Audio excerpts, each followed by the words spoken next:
Naalala ko nung tryouts, puta grabe kabubuhan.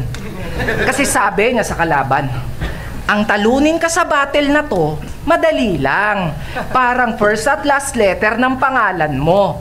Very easy.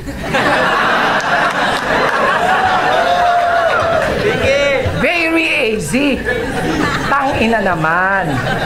Yung A at Z doon, asaan? Eh, ang kalaban mo, si Ran. Sige, asaan? Asaan, putang ina mo? Pero di lang yan, kasi mas malala to. Hindi ka bagay sa libo mong TF. Bagay sa'yo, 20 piso. Kasi, kurnito. So pwede pala akong bumanat ng mga linyang kaya kami di nag-champion sa 2x2 kasi DPD.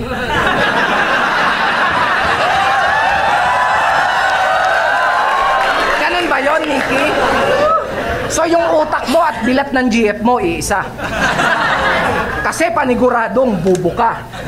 Kung di mo na gets talagang bubo ka, buang ka, bugo pa.